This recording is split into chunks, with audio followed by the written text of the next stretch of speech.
Oh, hello there. Yes, well, the weekend, the beckons. Apart from the bit of work this morning. Yes, Venn diagrams. Oh, I'll be thrilled. Yes, anyway. Yeah, yesterday. Poor old Liz Truss, eh? Poor old Liz Truss. Oh dear, poor old Liz Truss.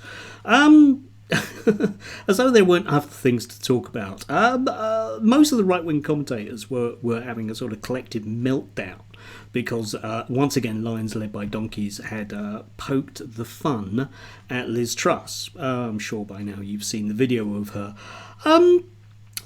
As ever with these people, the weird thing about them is that they are weird. Liz Truss, anyway, we know is a very weird human being. She can't seem to react in ways that appear naturalistic, shall we say. Now, I think most other people in those sort of circumstances would have found a way of dealing with it and remaining on stage. But she just left in a huff, yeah? Because bad people were doing bad things, and they can't possibly allow negative things to come in their life. I think that's basically what gives these people the innate sense of victimhood that they play on all the time.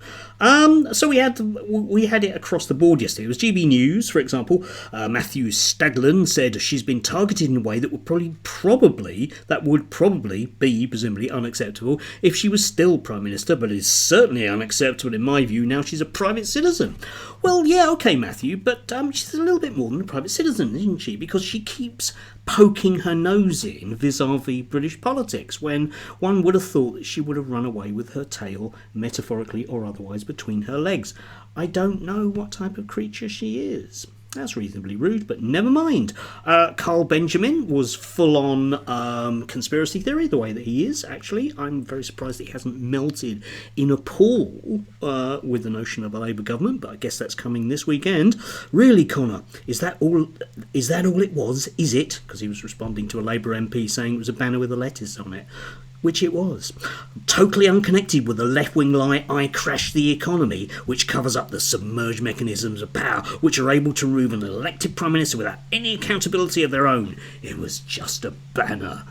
Which is hilarious in its own right. Yes, it wasn't that her own party saw the enormous problems that there would be if she was allowed to stay in office another day, which she herself couldn't see. Do you remember when she stood on at the dispatch box the day before saying that she wasn't going anywhere, and then she went?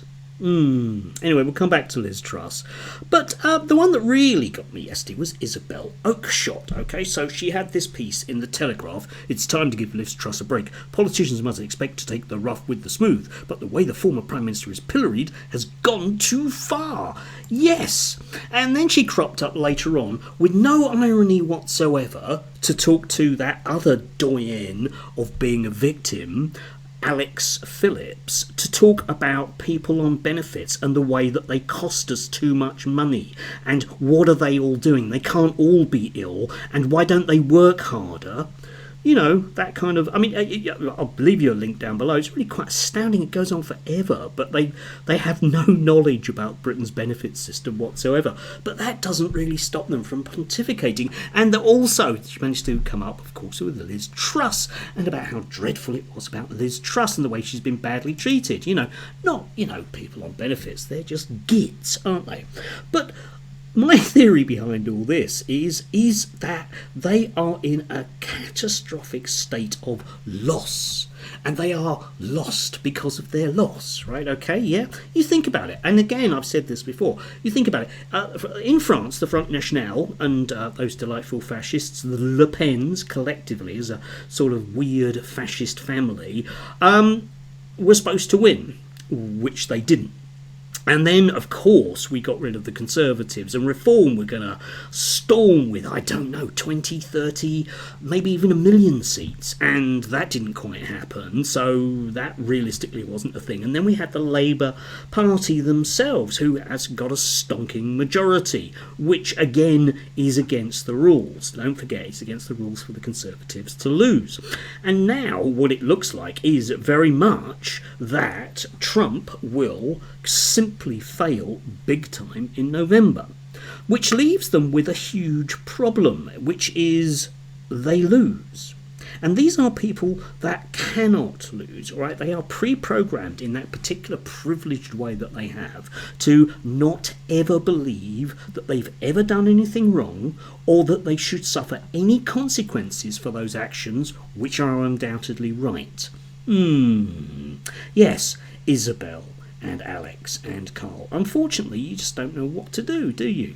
Because once we've kind of got through this brief hiccup, which it has been a brief hiccup, of fascists throwing stones on the streets, then we'll be into a reasonably right-wing Labour Party getting on with stuff. Not brilliantly, but hospital waiting lists will come down, the trains won't be on strike, teachers will be able to get on with their job without being on strike, the economy will improve, stuff will get done. Not enormously, not brilliantly, not in any way that any radical person would want to happen, but it will happen.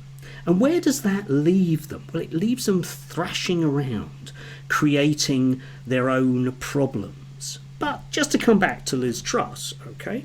Now, she was more than happy, having spent her very brief 40-odd days, whatever it was, as Prime Minister, to then jet across to the Americans and, tell them all the dreadful things that had happened to her, to a very sympathetic audience, which was basically slagging off the UK, which I don't think is very nice or patriotic of somebody who's supposedly a conservative. Though let's forget that her legacy is one of simply not giving a damn about how much anything cost, yeah?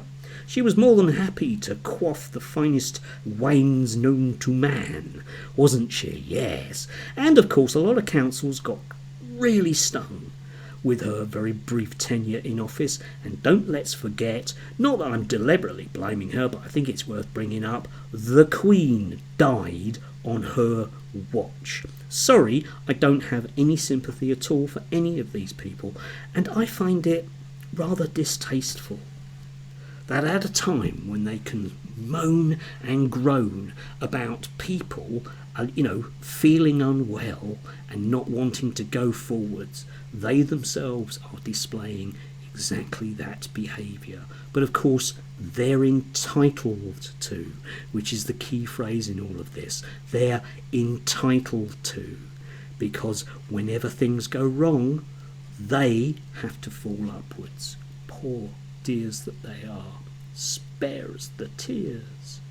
Anyway, do have a lovely day. Yes. See what intriguing, nasty little comments I get to today. No doubt loads of people will tell me I'm really wrong about Liz Truss. But whatever. I know that I'm not. Do enjoy it.